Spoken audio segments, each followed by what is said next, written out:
Start करते हैं। नमस्ते बंते जी, आर्या जी, विपशना आचार्य और मेरे सारे धम्मा ब्रदर्स एंड सिस्टर्स। तो अभी हमने लास्ट क्लास में मिस्तका संगा ये देखना शुरू किया। उसके पहले हमने अकुशला संगा ये स्टार्ट किया था। तो अकुशला में सारे अकुशल धम्मा के बारे में था। मिस्तका में मिक्स है, कुशला भी है और अकुशला भी है। तो उसमें हमने हेतु संगा देख लिया। उसमें लोभ दोष मोह ये अकुशल धम्मा है। अलोभ अदोष अमोह ये कुशल धम्मा है। फिर उसके बाद हमने झानंग और ये मगंग भी देखे। लेकिन झानंग मतलब सिर्फ झान के हिसाब से या कुशला धम्मा के हिसाब से नहीं, उसमें हमने अकुशला धम्मा के हिसाब से भी झानंग देखे। तो उसी तरह से हमने मगंग भी देखा कि जो आर्य अष्टांगिक मार्ग है वो मगंग 8 है। उसके अलावा 4 अकुशल धम्मा भी थे उसमें। तो इस तरह से 12 मगंग भी देख लिए। आज हम जो देख रहे हैं उसमें वो है इंद्रिया। तो ये इंद्रिया जो है, अगर आप इसको मैं एक फ्लो के जैसे बताऊंगी। और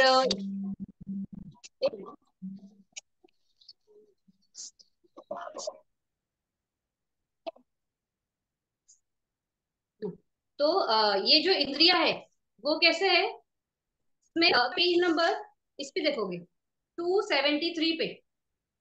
मैं थोड़ा रीड करती हूँ गाता। 22 इंद्रिया यानी 22 इंद्रिया है। वो कौन सी है? चक्षु इंद्रिया, श्रोत इंद्रिया, घान इंद्रिया, जीवा इंद्रिया, काय इंद्रिया, इति इंद्रिया, पुरीसा इंद्रिया, जीविता इंद्रिया, मना इंद्रिया, सुख इंद्रिया, दुख इंद्रिया, सोमनस इंद्रिया, दो मनस इंद्रिया, उपेक्षा इंद्रिया, श्रद्धा इंद्रिया, वीर्य इंद्रिया, सती इंद्रिया, समाधि इंद्रिया, पन्या इंद्रिया, फिर है अन्ना नता मस्ती इति इंद्रियम, अनिंद्रियम और अनता व इंद्रियम। तो इस तरह से 22 इंद्रिया है। तो ये जो इंद्रिया है ये पूरी हमारी जो ये है लाइफ है, इसकी पूरी एक स्टोरी जैसे है। तो अगर आपने स्टार्टिंग के देखा फर्स्ट वाला इंद्रिया चक्षु इंद्रिया। हम कोई भी चीज एक मिनट।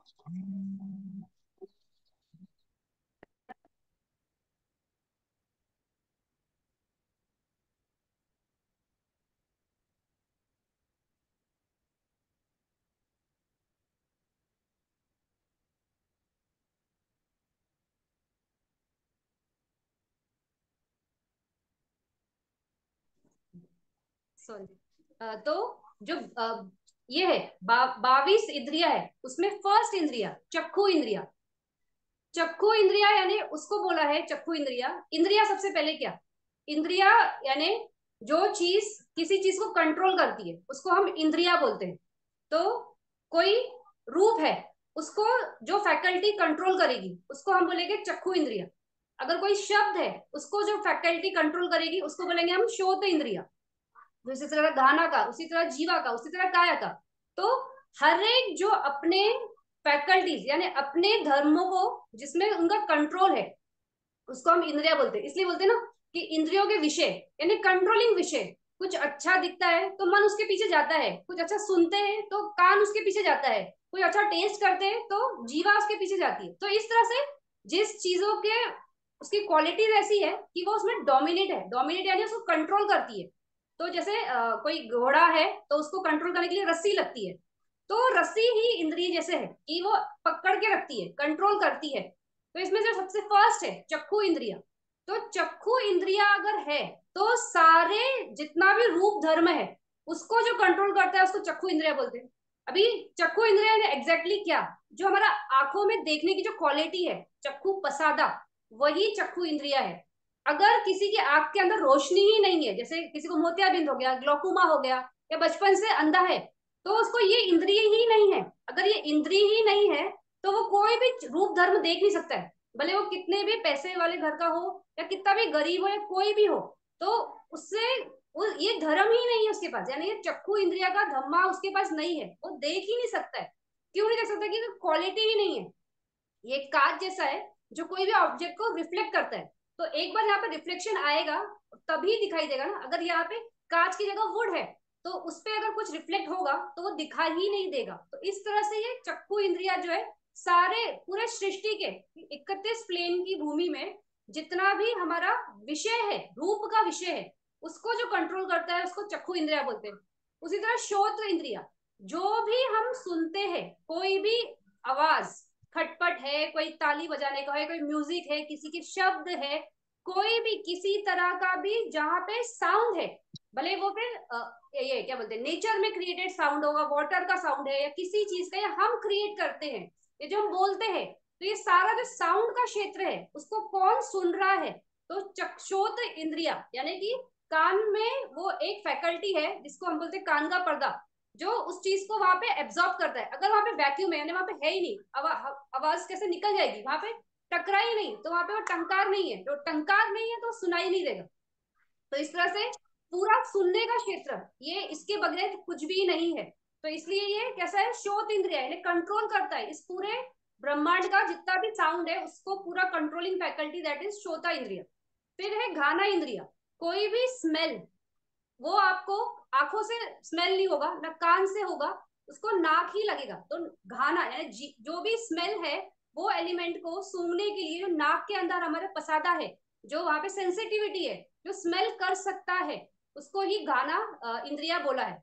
फिर जीवा इंद्रिया, तो जीभ पे कोई भी चीज रखा, रस रखा, उसका टेस्ट आया, वो टेस्ट इंद्रिय की वजह से आता है, उस जीवा इंद्रिया मतलब उसमें वो फैकल्टी है, जो हमारे टेस्ट बर्ड्स होते हैं। अगर वहां पे टेस्ट बर्ड नहीं है, जैसे बहुत मुंह में टाइम कभी छाला हो जाता है, बीमार हो जाते हैं, मुंह में टेस्ट नहीं रहता है, तो उस वक्त क्या होता है, ये इफेक्ट होता है, इफेक्ट होता है, जाता नहीं। लेकिन इफेक्ट होने के टाइम हमें महसूस तो होता है ना कि ये कैसा है, मतलब कोई चीज में टेस्ट ही नहीं है। तो अगर ये फैकल्टी नहीं है तो भी आपको कोई भी चीज का टेस्ट ही नहीं आएगा। जैसे आजकल ये बहुत ज्यादा है कैंसर पेशेंट्स, तो वो लोग गुटखा खाते हैं, सबको बहुत गंदी आदत लगी है इंडिया में, सब बहुत ऐसे जो वर्किंग क्लास के सभी क्लास बैठ के वो गुटखा खाना उनको बहुत नॉर्मल लग रहा है। लेकिन वो उसमें कांच के टुकड़े होते हैं छोटे छोटे, जिसकी वजह से कंटिन्यूसली जबान कटती रहती है। तो कटते कटते ऐसा होता है कि एक टाइम होता है कि वो कंप्लीटली कट जाती है, तो वो कुछ भी खाते हैं उनको टेस्ट नहीं आता, उनको बहुत जलन होती है। तो वो कोई भी खाना खाते टाइम बहुत सतर्क भी रहते हैं और फटाफट उसको बस स्वेलो करना ऐसा उनका चालू हो जाता है। तो इस तरह से जो जीवा इंद्रिया है, यानी जो टेस्ट के क्षेत्र में उसका कंट्रोलिंग फैकल्टी है। फिर कोई भी चीज का टेस्ट हो सकता है, कोई भी, मतलब टेस्ट के कितने सारे मतलब टेस्ट है हमारे, बट मीठा खाया तो मीठा है इस तरह से मालूम पड़ता है, कड़वा खाया तो कड़वा है, सॉल्टी खाया, नमकीन खाया तो उस तरह से मालूम।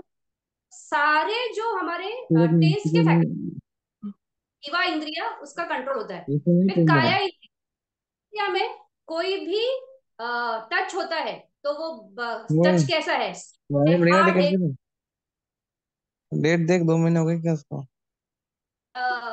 एक मिनट है वो म्यूट कर। आपका किसी का ये अनम्यूट है, उसको म्यूट पे कर दीजिए। तो इस तरह से ये काया इंद्रिया यानी बॉडी पे कोई टच, अभी जो लेप्रेसी पेशेंट्स होते हैं उनका कैसा होता है, स्किन की सेंसिटिविटी चली जाती है, उनको जो कुष्ठ रोग बोलते हैं, कोढ़ का रोग बोलते हैं, उसमें सेंसिटिविटी नहीं होती है बॉडी में। तो इस तरह से उनको वो कोई भी टच उन्हें महसूस नहीं होता है। अगर कोई गर्म भी उनके हाथ पे गिर जाए तो उन्हें महसूस ही नहीं होता कि गर्म है, या कुछ ठंडा है तो ठंडा है, तो इसलिए वहां पे इनकी फैकल्टी नहीं होती है। तो इस तरह से, तो अगर हम ध्यान देंगे तो ये जो चक्षु इंद्रिया है, श्रोत इंद्रिया है, घाना इंद्रिया है, जीवा इंद्रिया है, काया इंद्रिया है, अगर ये 5 इंद्रिया एक नॉर्मल ह्यूमन बींग में नहीं है तो इस वर्ल्ड के मायने हमें बहुत जीरो लग गए। सोचो अगर हम कुछ देख ही नहीं सक रहे तो वो पूरा रूप का क्षेत्र गायब। ब्लाइंड पर्सन के लिए कैसा होता है, उसके लिए सिर्फ 4 फैकल्टी अवेलेबल रहती है, तो उसको मालूम ही नहीं है कि रूप दिखता कैसे, ना कोई कलर मालूम है, ना कोई फॉर्म मालूम है, उसको डिस्क्राइब ही कैसे करे, तो वो क्षेत्र उसके लिए वहां पे है ही नहीं।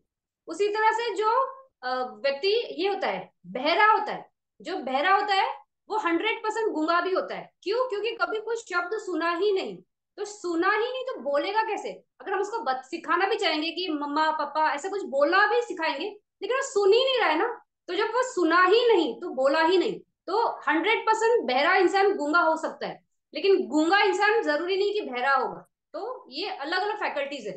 तो इस तरह से एक फैकल्टी ना होने की वजह से उसकी क्वालिटी ऑफ लाइफ कितनी मतलब प्रॉब्लम हो जाती है। उसी तरह से जीवा का अगर कोई टेस्ट नहीं है खाने वाले उस व्यक्ति को, मान लो बचपन से ऐसा है कि उसके जबान में वो इंद्रिया ही नहीं है, ऐसा शायद मेरे से रेयरेस्ट रेयर होगा कि किसी को पूरी लाइफ में कोई टेस्ट ही नहीं आया होगा। शायद ये फैकल्टी का तो मैंने कभी डिफेक्ट है ऐसा सुना नहीं है, लेकिन आंखों का, कान का, ये हम सुनते हैं। तो इस तरह से ये वाला इंद्रिय अगर नहीं है तो कोई भी चीज का टेस्ट नहीं ले पाएंगे। फिर नाक का भी, तो अगर नाक में वो सेंसिटिविटी नहीं है कि कोई चीज सूंघ सकते, तो उसमें उसमें भी कोई भी चीज का स्मेल नहीं आएगा। तो वो भी एक फैक्ट, मतलब फैक्ट, जैसे अभी कोई अच्छा हम खुशबू सूंघते हैं, कोई चंदन का, कोई ये रोज का, या कोई ऐसे मोगरा का, तो मन कैसे एकदम प्रसन्न हो जाता है ना इमीडिएटली। तो ये इंद्रिया भी बहुत इंपॉर्टेंट है कि माइंड को इमीडिएटली रिलैक्स करती है। जो एरोमा थेरेपी होता है, उस थेरेपी में ये लोग मोस्टली फ्रेग्रेंस यूज करते हैं माइंड को रिलैक्स करने के लिए। मतलब माइंड के रिलैक्स होने का भी डायरेक्ट कनेक्शन ये स्मेल से भी है। तो अगर कोई अच्छा आप कुछ स्मेल करते हो तो आपका माइंड इमीडिएटली रिलैक्स होता है। तो इस तरह से क्वालिटी ऑफ माइंड उसको भी इफेक्ट करता है ये गाना इंद्रिया।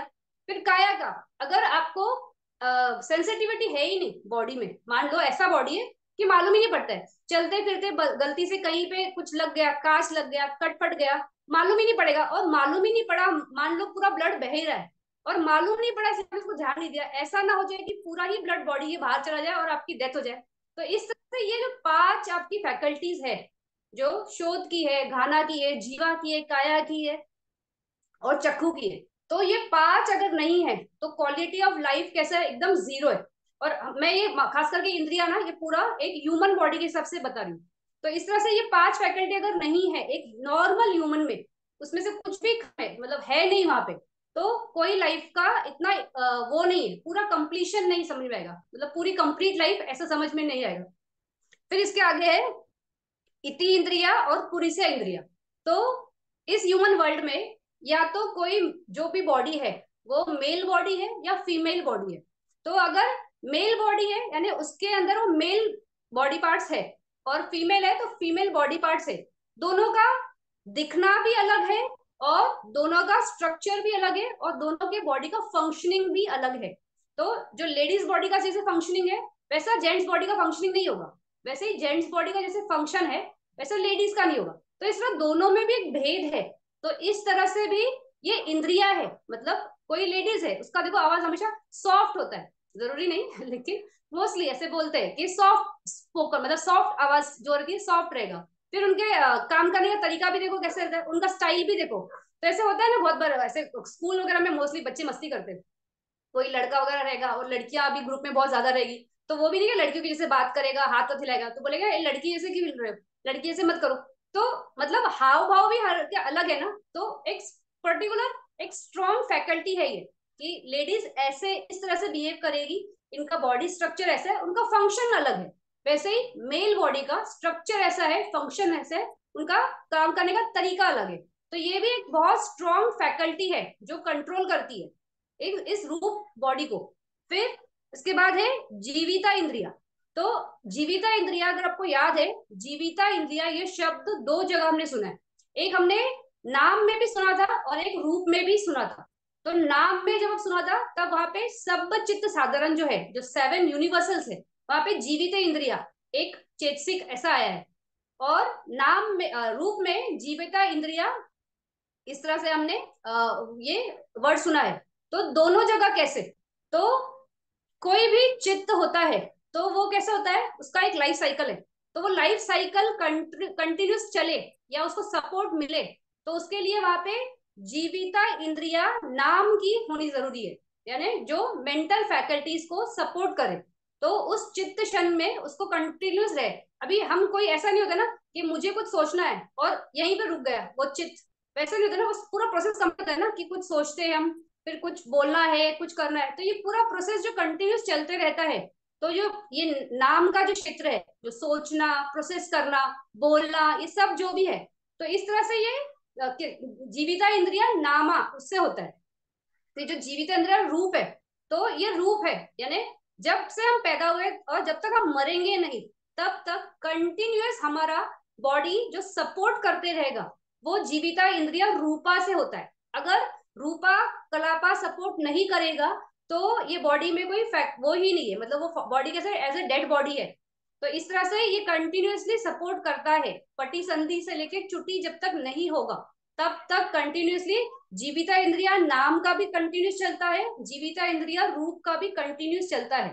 तो इस तरह से ये जीविता मतलब क्या, life controlling faculty. Life controlling faculty किस चीज की, तो नाम की भी और रूप धर्म की भी, दोनों की जो मतलब उनकी लाइफ साइकिल बोलो या उनकी जिंदगी बोलो, एक चित्त क्षण की जिंदगी कितनी होती है, 3 मोमेंट की होती है ना। वो उत्पन्न होता है, रहता है और रहता है मतलब खत्म होता है, उसके इमीडिएटली एक बगैर एक गैप पड़े दूसरा चित्त क्षण वापिस क्रिएट हो जाता है। तो कंटिन्यू तो चलते रहे, उसके लिए वो कंटिन्यूस कौन उसमें जीवन दे रहा है, तो वो जीविता होता है। तो नाम को भी देता है, रूप को भी देता है, इस तरह से ये जीविता इंद्रिया है। फिर इसके आगे है मना इंद्रिया। तो मना इंद्रिया यानी क्या, जितना भी हमारा ये है, पूरे जितने भी चित्त है, तो 89 चित्त या 121 चित्त, ये हमारे मना इंद्रिया इस तरह से होते हैं। तो अभी कोई भी चित्त जो जानता है, चित्त का फंक्शन क्या है, कोई भी चीज को जानना, तो फिर वो जाना उसके साथ में लेकिन चेतसिक जुड़ते हैं, तो वहां पे हो जाता है वो कुशल चित्त, अकुशल चित्त, इस तरह से वो अलग अलग चित्त होने लगते हैं। लेकिन वो चित्त कुशल है, ये चित्त अकुशल है, ये चित्त रूप धर्म का है, ये अरूप धर्म का है, ये लोकुत्तर का है। तो इस तरह से अलग अलग चित्त है। लोकुत्तर का चित्त बहुत अलग है, रूप ये धर्म का चित्त बहुत अलग है, अकुशल चित्त बहुत अलग है। तो हर एक का चित्त कैसा है, अलग अलग है। तो उसमें कौन सा चित्त है, तो कुशल है अकुशल है, इस तरह से चित्त की क्वालिटी जो कंट्रोल करता है वो मना इंद्रिया से होता है। अभी हम जो बात कर रहे हैं, हमने शुरू किया चक्षु इंद्रिया, श्रोत इंद्रिया, घाना इंद्रिया, जीवा इंद्रिया, काया इंद्रिया, फिर पुरीसा भावा, इति भावा, ये इतना, फिर जीवित इंद्रिया, और अभी मना इंद्रिया। अभी अगर आप देखोगे कि कोई भी विषय से जुड़ते जाना, दैट इज वो काम है इन इंद्रियों का। तो जो 5 पसादा है, उनके वजह से क्या हुआ कि हम विषयों से जुड़ते गए, जुड़ते जाते हैं। कुछ अच्छा लगता है तो भी जुड़ाव है, कुछ बुरा लगता है तो भी वो जुड़ाव है। जुड़ाव किस तरह से कि मुझे ये नहीं ये चाहिए, यानी मुझे ए नहीं मुझे बी चाहिए, यानी ये छोड़ दो ये दे दो, या ये चाहिए ये इसके पास मतलब मूव करना है। तो इस तरह से भले वो अच्छा लगे या बुरा लगे, हमेशा एक जुड़ाव का क्षेत्र चलते रहता है। इसलिए भी ये कैसे है, इंद्रिया बोला है कि कंट्रोल कंट्रोल करते ऐसे ही है। फिर पुरिसा और ये इतिवा, जो हम इस वर्ल्ड में आते हैं तो हम इस एक भव के साथ आते हैं, या तो मेल हो गए या तो फीमेल हो गए। तो इसमें भी हमारा कैसे, हमारा उधर ही है ना, हम उसी इसमें रहते हैं। ऐसे मन में आया कि आज मुझे नहीं, आज मुझे फीमेल नहीं रहना है, मुझे मेल होना है, तो हम वैसे सोच सकते हैं कि वैसे वो पॉसिबल ही नहीं, भले साइंस कितना भी प्रोग्रेस कर ले, पॉसिबल ही नहीं है। फंक्शनली बहुत लोग सर्जरीज करते हैं, लेकिन सर्जरीज का कोई मतलब नहीं है, वो सिर्फ अपने मन को भुलावा के लिए है, लेकिन उसका रियलिटी में से कोई लेना देना नहीं। तो इस तरह से भी वो अपने कंट्रोलिंग फैकल्टीज में बहुत स्ट्रांग है। फिर मना इंद्रिया, जीवित इंद्रिया, जीवित इंद्रिया बहुत जरूरी है नाम और रूप धर्म के साथ चलने के लिए। तो हम जिस भूमि में हैं, हम काम सुगति भूमि में, तो काम सुगति भूमि में नाम धर्म भी है, रूप धर्म भी है। तो रूप धर्म ये बॉडी है, नाम धर्म जो है विज्ञान, वेदना, संज्ञा और संखार, ये 4। तो इस तरह से 5 विज्ञान है, मतलब 5 खंडा से 5 हमारा क्षेत्र है। तो वो मना इंद्रिया से ये उनका जुड़ाव है, मतलब हर चीज, सॉरी जीविका इंद्रिया, जीविका इंद्रिया का इनसे दोनों से स्ट्रांगली जुड़ाव है इस भूमि में। फिर जो मना इंद्रिया है वो है हमारा विज्ञान, जो जानता है, मना ऑल चित्तास। तो इस तरह से ये भी कैसा है, बहुत स्ट्रांग है। फिर इसके आगे है सुख इंद्रिया। तो अभी यहाँ तक हमने जो देखा, चक्षु से 5 पसादा, इति भावा, पुरिसा भावा और जीविता इंद्रिया एंड मना इंद्रिया।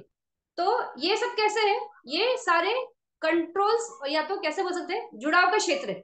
अभी मैंने क्या बोला कि इसमें ही हमारा बहुत सारा स्टोरी जैसा है ये। तो कैसा स्टोरी जैसा है कि ये हम ये समझ गया कि हमारा जुड़ाव है, जुड़ाव है कैसे, चक्कू पसादा। तो चक्कू पसादा पे क्या हुआ, कोई ऑब्जेक्ट आया तो उसको किसने जाना, विज्ञान ने जाना, तभी वो कंप्लीट होता है ना कि विज्ञान जानता है। तो विज्ञान जब जानता है तो फर्स्ट थिंग क्या होता है, मतलब उस कांटेक्ट की वजह से, वो ऑब्जेक्ट का कांटेक्ट पसादा पे हुआ, पसादा पे कांटेक्ट होने की वजह से विज्ञान जागा। तो कांटेक्ट से विज्ञान जागा, इमीडिएटली क्या होता है, जब भी हम कोई रूप धर्म देखते हैं तो 2 बातें होती है, या तो हमको बहुत वो अच्छा लगता है, या तो हमको वो पसंद नहीं आता है, या न्यूट्रल, ये भी होता है, थर्ड भी पॉसिबल है। तो इस तरह से जब भी हम कोई भी इंद्रियों से हम जुड़ते हैं, भले वो चक्षु है या श्रोत है या घाना है, जीवा का या किसी भी इंद्रियों के क्षेत्र से, तो इसमें जुड़ाव होते ही वहां पे कांटेक्ट हुआ यानी फर्स्ट हुआ। फर्स्ट होने साथ ही वेदना आती है। तो वेदना कैसी है, वो एक फीलिंग है ना, मेंटल ये है ना, फैक्टर है ना, कि अच्छा लगा बुरा लगा, तो उसको डिस्क्राइब करते हुए भी कैसे बोला था कि इट इज मेंटल टेस्टिंग, यानी मन टेस्ट करता है ये कैसा है, अच्छा है, सुंदर है, कुरूप है, बुरा है। तो इस तरह से मन उसको क्या करता है, उस वेदना को प्रकट करता है। तो दैट इज वेदना, वो वेदना है। तो अभी हम बात कर रहे हैं सुख इंद्रिया। तो आपको अगर याद है, कुशल विपाक चित्त में सुख इंद्रिया है, यानी काया सुख इंद्रिया, वो वहां पे है ना, सुख सगतम काया विज्ञानम। तो सुख की वेदना के साथ जो इस बॉडी को टच फील होता है, यानी अच्छा लगता है, उसको हमने सुख इंद्रिया, यानी बॉडी वाला जो है वो सुख, और बॉडी वाला ही अगर बुरा है तो दुख। इस तरह से वेदना हमने अलग की थी, मन की और बॉडी की। तो सुख और दुख ये दो इंद्रिया, इसके बाद है सुख के बाद दुख ही है, तो वो वाली इंद्री। तो कोई भी चीज को हम अच्छा है बुरा है इस तरह से जो हमें जुड़ाव हो जाता है, वो किस वजह से होता है, वेदना की वजह से ही होता है। वेदना प्रकट हुई, वेदना के वजह से ही कर्म बनते हैं। कुछ अच्छा लगा तो उसको पाने की लालसा, यानी वहां पे जो इंटेंशन होगा या मोटिवेशन होगा कि मुझे चाहिए। जैसे कोई अच्छी ड्रेस है, हाँ मुझे चाहिए, तो लोभ है, तो हम उसको खरीदना चाहेंगे, तो हम लोभ से वो ऑब्जेक्ट से जुड़ गए ना। तो इस तरह से वहां पे जो कर्म बना वो वेदना पहले आई, उसके बाद ये शुरू हुआ। तो इस तरह से वेदना की वजह से क्या हुआ, जुड़ाव हुआ। तो बॉडी पे अगर कोई अच्छा टच है तो दैट इज सुख इंद्रिया, अगर कोई बुरा टच है तो वो है दुख इंद्रिया। फिर है सोमनस ये इंद्रिया। तो कोई चीज जो मन के लेवल को अच्छी लगती है, मतलब फिजिकली टच जो है वो सुख या दुख, और कोई मन में जो जो सुख होता है उसको सोमनस बोलते हैं। तो अच्छा लगा, कोई विषय है, कोई सुनना किसी को पसंद है, किसी का कुछ आर्ट फॉर्म पसंद है, या कुछ भी उसका जो भी पसंद है, तो वो सब सोमनस वेदना से मन के लेवल पे आएगा। तो इस तरह से सोमनस वेदना। फिर दो मनस वेदना। दो मनस की वेदना कैसी होती है कि हमें ये नहीं चाहिए, तो उसको हेट या जो दोष मूलचित है, वहीं पे दो दोष, इसमें दो मनस की वेदना आती है। तो इस तरह से ये दो मनस की वेदना। फिर उपेक्षा की वेदना। तो उपेक्षा की वेदना कैसी कि उसमें न्यूट्रल, कि कुछ मतलब वो चीज अगर चाहिए भी तो चाहिए, लेकिन बहुत ऐसे कोई उत्साह नहीं है, कुछ वो नहीं, लेकिन वहां पे लोभ है, चाहिए, लेकिन डिस्प्ले नहीं कर रहे, बता नहीं रहे, मतलब खुद को भी मालूम नहीं है, क्लैरिटी नहीं है। ऐसे होता है ना, बहुत बोलते हैं कि मुझे मिला ठीक है, मुझे कोई फर्क नहीं पड़ा, फर्क नहीं पड़ा ऐसे नहीं, अगर नहीं मिलेगा तो उनको बहुत दुख होगा, लेकिन मालूम ही नहीं है कि कैसा है, तो वहां पे उपेक्षा की वेदना होती है। तो इस तरह से हमारा स्टार्टिंग में हमने देखा कि 5 पसादार है, फिर पुरिसा भावा, इति भावा, ये लेडी या मेल, इस तरह से हमारी फैकल्टीज होती है, मतलब इस वर्ब में रहने की। फिर उसको सपोर्ट हमेशा जीविता इंद्रिय से मिलता है। फिर उसमें इस बॉडी में यानी इस रूप में जो नाम धर्म है वो मना इंद्रिय है। उसके बाद कोई भी इस रूप और नाम, इन दोनों धर्मों के साथ जो चलता है, कंटिन्यूस चलता है, तो वो पूरा जो है फर्स्ट यानी कांटेक्ट होने के बाद वेदना प्रकट होती है। तो अगर आपको बहुत अच्छे से याद होगा, गुरुजी ने 10 डेज में ये मेंशन किया है कि गुरुजी बोलते हैं कि वेदना पच्छाय ताना, ऐसा ये जो पटीच समुपाद है वहां पे ऐसे बोला है उन्होंने कि वेदना पच्छाय ताना, यानी जो कड़ी है जो इस भव में हमको जोड़ के रखती है, वो ये कड़ी है, एक्चुअली ये कड़ी है जो वेदना पच्छाय ताना है ना, यही ये कड़ी है। मतलब बाकी सब भी कड़ियां हैं, लेकिन ये कड़ी सबसे स्ट्रांग है। जब तक वेदना पच्छाय ताना है, तब तक कंटिन्यूअसली इस भव में ही हम घूमते रहेंगे। क्योंकि क्या होगा, ताना मतलब क्या है, उस चीज के प्रति आसक्ति। आसक्ति जब तक है वो जोड़ के रखेगा, वो जोड़ है, तो आपको उपादान यानी नया भव मिलेगा। फिर नया भव मिलेगा, वहां पे वापस ऐसे होगा, कोई तो विषय आएगा जिससे आप जुड़ोगे। और ऐसा तो नहीं होगा ना कि उस वक्त सती होगी या माइंडफुलनेस रहेगा या प्रज्ञा रहेगी कि अरे नहीं नहीं हमने ये सुन रखा है कि वेदना पश्चात ताना, तो नहीं ताना नहीं करेंगे। तो बोलने से नहीं होता है वो, आपका जब तक आप उसको प्रैक्टिस से तोड़ोगे नहीं, टूटता नहीं है। तो इस तरह से ये जो वेदना है, ये वेदना ही है जो जैसा कांटेक्ट होता है, कांटेक्ट होने की वजह से वो ताना यानी क्रेविंग क्रिएट होता है। तो इस तरह से प्रॉब्लम कहाँ से शुरू होती है, प्रॉब्लम इंद्रियों के क्षेत्रों से शुरू होती है कि हम विषयों को देखते हैं, विषयों का उनपे ये है कंट्रोल है, इसलिए वो इंद्रिया कहलाए। तो उनपे कंट्रोल है, उस विषय से जुड़े, विषयों से जुड़े, और नाम और रूप ये दोनों क्रिएट होता है। नाम और रूप क्रिएट हुआ, फिर वहां पे लाइफ चालू हुई, लाइफ चालू हुई तो वहां पे वेदना आएगा ही आएगा। कोई भी चित्त अगर आप देखोगे, ऐसा एक भी चित्त नहीं है जिसमें वेदना है ही नहीं, हर चित्त में वेदना है। क्योंकि ये कैसा है, एक खंड है ना, एक स्ट्रॉन्ग पिलर है। जो मेंटल फैक्टर्स है, 4 मेंटल फैक्टर्स में वेदना एक खंड है, मतलब एक स्ट्रॉन्ग पिलर है। तो इस वेदना की वजह से ही ये सब ताना जो होता है और क्रिएट होता है, हम कुछ भी नहीं कर पाते, मतलब इसमें से निकल नहीं पाते।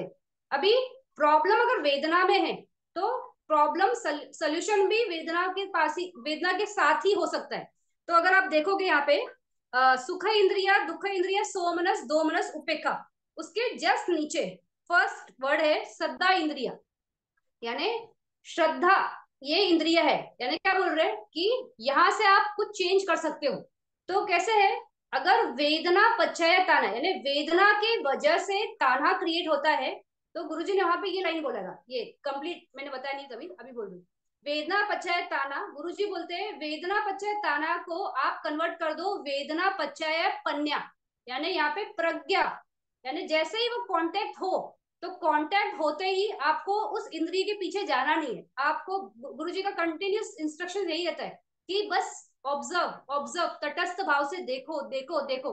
तो सुखद संवेदना आई तो उसे देखना है, दुखद संवेदना आई तो देखना है, उपेक्षा यानी मूर्छा है, कुछ पता ही नहीं चल रहा है तो उसको देखना है। तो इस तरह से अगर प्रज्ञा की रोशनी से देखोगे तो वहां से गाड़ी का, गुरुजी की ये लाइन एग्जैक्टली ये वर्ड है कि जब हमारा हम जब डेथ होती है तो कैसे होता है कि इमीडिएटली हमारा दूसरा स्टेशन पे हम चले जाते हैं। मतलब स्टेशन मतलब कैसे, ये पटरी से हटके इमीडिएटली दूसरे, मतलब रुकते ही नहीं है वहां पे। तो क्यों नहीं रुक पाते, क्योंकि ये ताना जो है ना, जो जो हमारे आसक्ति है किसी भी चीजों में, वो हमें रुकने नहीं देती है, वो कंटिन्यूस हमें दूसरी जगह पहुंचा देगी।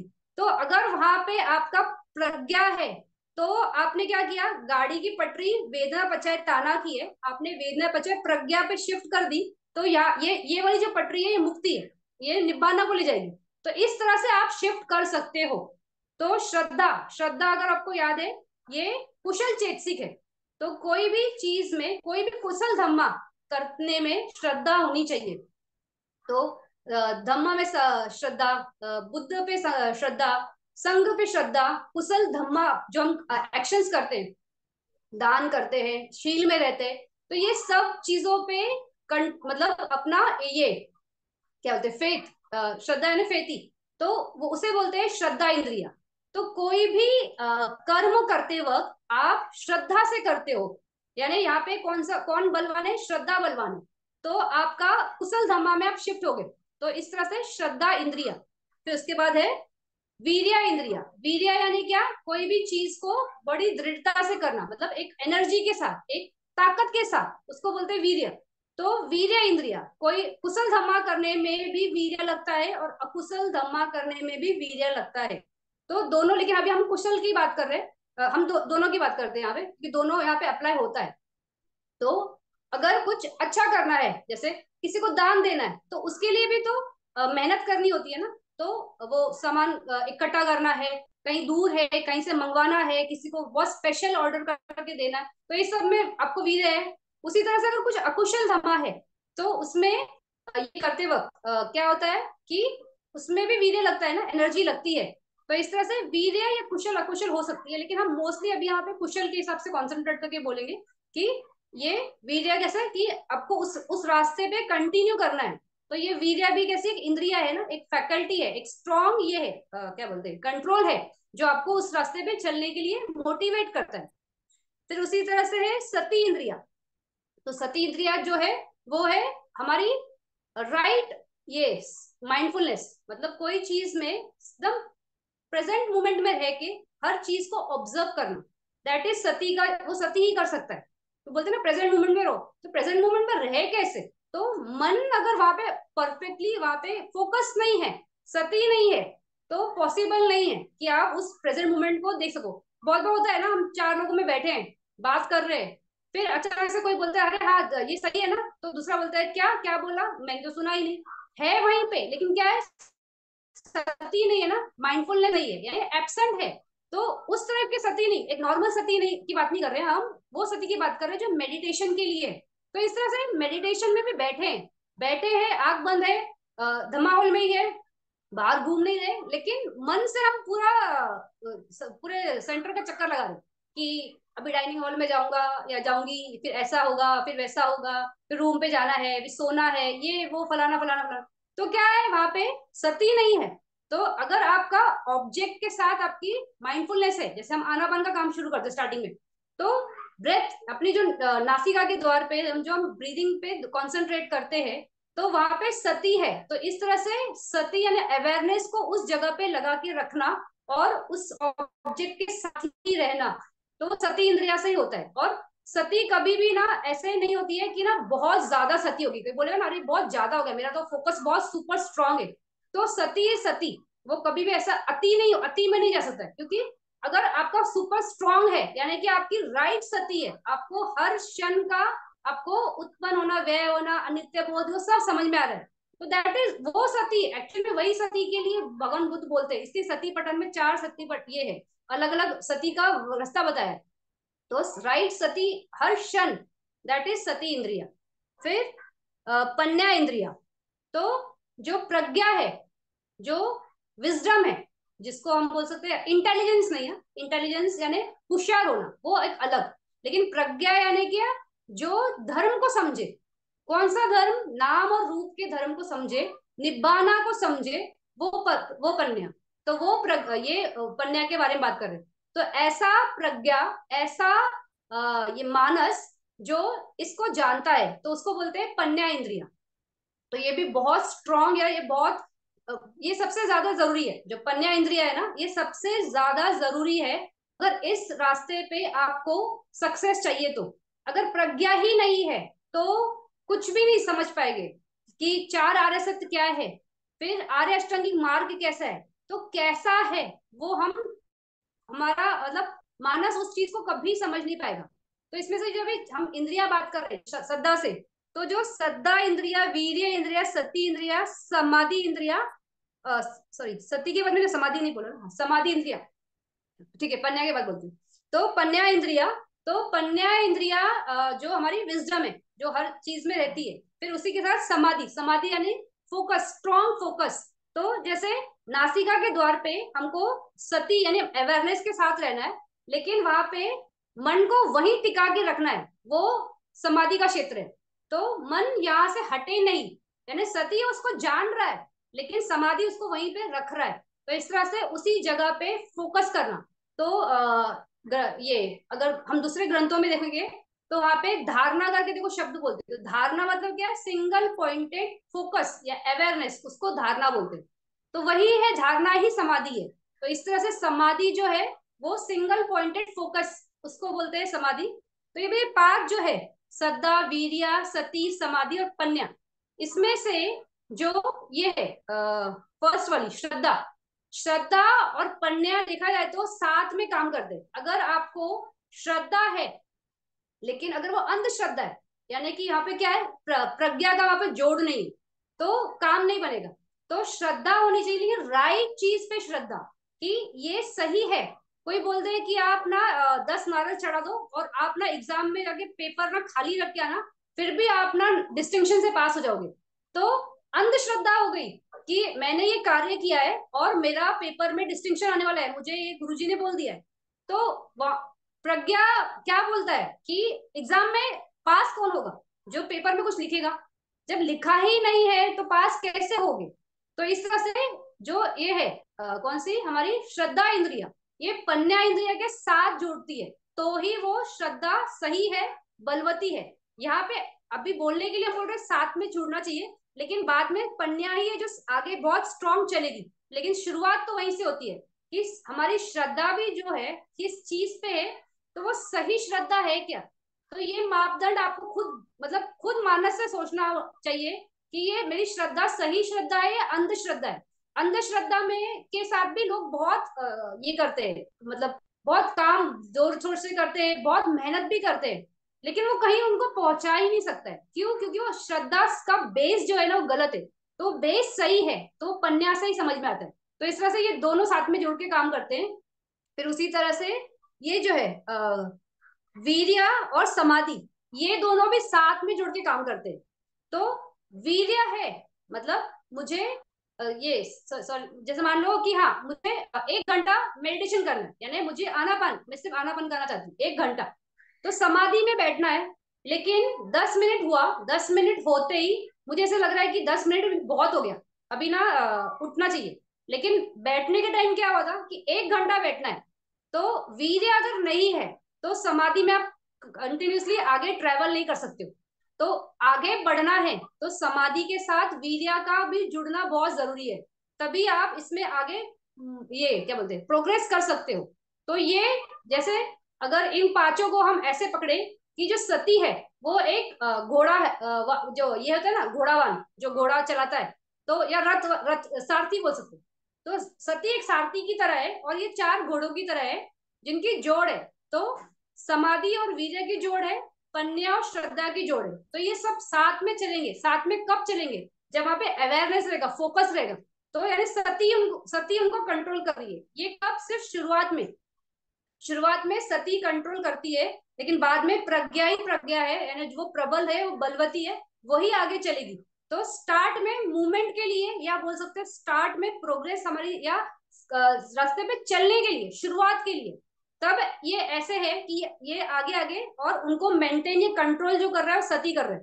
लेकिन सती कभी भी छूटेगा नहीं, भले अगर प्रज्ञा भी बलवती होगी तो वहां पे सती छूटेगी नहीं। ये जितने भी है ये सारे साथ में ही है, लेकिन शुरुआत में वो अलग अलग लगता है, लेकिन बाद में वो समझ में आता है कि वो एक ही जैसा है, एक ही जैसे चलेगा। तो जैसे हमने बात की कि वेदना पचय ताना, तो वेदना पचय प्रज्ञा। तो प्रज्ञा में हम कन्वर्ट कैसे करते हैं? इस तरह से करते हैं, ये स्टेप्स है कि श्रद्धा रखो। श्रद्धा किस चीज पे? बुद्ध धम्म संघ पे, राइट चीजों पे, राइट टीचिंग्स में। तो भगवान बुद्ध ने क्या बताया? भगवान बुद्ध ने बताया कि 4 आर्य सत्य है, तो ये आर्य सत्य ऐसे हैं, फिर इसका ये रास्ता है। तो इस तरह से राइट श्रद्धा के साथ राइट रास्ता, रास्ता क्या है? यही है विपश्यना, आनापान और विपश्यना। तो इसके साथ आगे बढ़ना, तो ये है श्रद्धा। फिर उसमें ही ये वीर्य, वीर्य ने उसमें रुकना नहीं है, क्योंकि ये रास्ता बड़ा लंबा है। तो रुक गए तो फिर मुक्ति तक पहुंचेंगे ही नहीं। तो वीर्य कंटिन्यूस चलते रहना है। फिर समाधि यानी अपने मन को तटस्थ करना है। क्यों तटस्थ करना है? क्योंकि उस क्षण की सच्चाई को जानना है। तो उस क्षण की सच्चाई जो भी होगी उसको जानने के लिए मन वहां पे फोकस होगा। तो फोकस है तभी जान सकेंगे, लेकिन जानेगा भी कौन? सती ही जान पाएगा। फिर वो जान रहा है और वहां पे रिएक्शन नहीं आ रहा है, दैट इज फन। तो इस तरह से ये पांचों अपना अपना काम करते हैं, लेकिन ये हमें मुक्ति की तरफ धीरे धीरे बढ़ाते ही रहते हैं। तो इस तरह से ये 5 इंद्रियां हैं। फिर उसके आगे देखना, ये वर्ड थोड़ा सा प्रोनाउंस करने में भी थोड़ा डिफिकल्ट होता है। अन्ना अन्ना अन्ना नातानी अस्मि असामी इति इंद्रिया। अगर इसको बोलते वक्त इसको ना हिंदी में ऐसे बोलते हैं, इसका हिंदी वर्ड ऐसे है, अनागत मज्ञासी इति इंद्रिया। तो अनागत मज्ञासी इति इंद्रिया यानी क्या? तो अनागत यानी जो मुझे नहीं मालूम वो मैं जान के रहूंगा, वो इस वर्ड का मीनिंग है। तो ये जो है ना अना यानी कि आई विल नो, मतलब मैं जानूंगा। अना नतानी अस्मि यानी उसको, जिसको जो जाना नहीं गया है, यानी जो जाना नहीं गया है उसको जानना है। फिर इति, इति यानी सोचता है, इस तरह से सोचता है। कौन सोचता है? वो मानस सोच रहा है कि जो जाना नहीं गया है उसको मैं जानूंगा। इस तरह से सोचने वाली जो इंद्रिया है वो ये अनागता म्यासी इंद्रिया है। तो अभी इसमें है क्या? जब व्यक्ति इस तरह से सोचता है कि जो जाना नहीं गया उसको मैं जानूंगा, यानी क्या नहीं जाना गया? आज तक क्या नहीं जाना गया? आज तक इस नाम रूप को जाना नहीं गया। मतलब हमें अभी, अब हम पढ़ रहे हैं तो हमको एटलीस्ट वर्बल यानी शब्दों के उसमें तो मालूम पड़ गया है कि ये बॉडी में नाम और रूप यही प्रबल धर्म है, बाकी कुछ भी नहीं है। कोई वहां पे आत्मा नहीं बैठी है, कोई मैं नहीं हूँ, कोई मेरे का क्षेत्र नहीं। हर एक का अपना स्वभाव है, वो अपने अपने स्वभाव के हिसाब से रिस्पॉन्ड करते रहते हैं। कुछ लगा तो वो रूप धर्म है, तो वहां पे वो दुख वेदना आई। तो दुख वेदना क्यों आई? क्योंकि यहाँ पे चित्तज रूप है इसके साथ। तो इस तरह से ये अपना धर्म है। फिर उस तरह से कुछ हम करते हैं तो अच्छा लगता है, वो वेदना है। फिर हम कुछ बोलते हैं कि ये बुरा है, ये अच्छा है, तो जो मूल्यांकन करते हैं वो संज्ञा है। तो इस तरह से हर एक का अपना अपना अपना धर्म है। तो ये इस तरह से ये जो धर्म है नाम रूप के, जो आज तक नहीं जाने गए, तो उसको मैं जानूंगा। तो कौन बोलता है कि मैं ऐसे जानूंगा? तो जो व्यक्ति फर्स्ट टाइम ये होता है, मतलब जो जो श्रोतापन बन जाता है, वो उसके लिए बोला गया है कि वो ऐसा बोल रहा है कि जो चीज नहीं जाना गया उसको मैं जानूंगा। ऐसा वो सोच के उस इंद्रिय यानी उस फैकल्टी से काम करता है, और श्रोतापत मग्न फल की प्राप्ति होती है जिन्हें, वो उनके लिए ये शब्द इस्तेमाल किया गया है। तो इस तरह से वो नाम और रूप धर्म को इस तरह से जानते हैं। फिर वहां पे चारों आर्य सत्य को जानेगा कि ये कैसा है, ये नाम का कैसा है, ये दुख बोध है, यानी कि इस इन ये नाम के क्षेत्र बोलो या रूप धर्म के क्षेत्र में बोलो तो सिर्फ दुख बोध ही है। फिर वहां पे उसका समुदय है, तो इस तरह से समुदय सच आएगा। फिर हाँ, ये खत्म हो सकता है, यानी इसका निरोध पॉसिबल है। तो कैसे पॉसिबल है? जब वो उसको अच्छे से जाने और वहां पे वो कुछ भी रिएक्ट ना करे, और काम करते करते मग्न फल की प्राप्ति कर ले। तो चार आर्य सत्य के साथ चलते चलते जो नहीं जाना था उसको वो जान गया। दैट इज द श्रोतापति मग्न प्राप्त व्यक्ति, उसके लिए ये शब्द इस्तेमाल किया है। तो ये इंद्रिय वैसी है। तो उसके बाद वाली इंद्रिया अना इंद्रिया। तो अना इंद्रिया कैसी है? तो इसका मतलब क्या है कि आ, किसी चीज को जानना एक लिमिट के अंदर। तो अभी कौन सा लिमिट? तो फर्स्ट इसमें क्या था कि जो चीज कभी मालूम ही नहीं थी उसको जाना ही नहीं था और जान गया। तो वो भी सिर्फ फर्स्ट लेवल तक, दैट इज श्रोतापन तक। अभी जान रहा है और जान रहा है, लेकिन एक लिमिट तक। लिमिट यानी क्या? लिमिट कब खत्म होगा? जब व्यक्ति अनंत फल की ये फल की प्राप्ति कर लेगा। तो फल चित्त के साथ ये लिमिट खत्म होता है। तो इसलिए जब हम बोल रहे हैं अना इंद्रिया, तो इसमें ये बोल रहे हैं कि वो धर्म जो, जैसे अभी पहले वाले में श्रोतापति था, तो यहाँ पे जो ऊपर के तीन मग है, यानी सगातागामी मग, अनागामी मग और अरंत मग, ये शोधपन के ऊपर के तीन मग वो। और लेकिन इनके फल कैसे है कि श्रोतापति फल, सगातागामी फल और अनागामी फल, यानी यहाँ पे अरंत फल नहीं है, यानी ये अभी कंप्लीट नहीं हुआ है, वो अपने एक लिमिट में ही है। तो उसके लिए ये शब्द इस्तेमाल किया है। तो यहाँ पे छह ये है, क्या बोलते हैं, स्टेजेस है या छह लेवल्स बोल सकते हैं अचीवमेंट के। तो उसको अना इंद्रिया बोला है इस तरह से। फिर उसके आगे अनातवा इंद्रिया। तो कौन सा ये इंद्रिया है कि अनातवा, अनातवा यानी मैंने पूरा जान लिया। तो किसने जान लिया? अरंत ही होता है ना जो जान लेता है सब कुछ।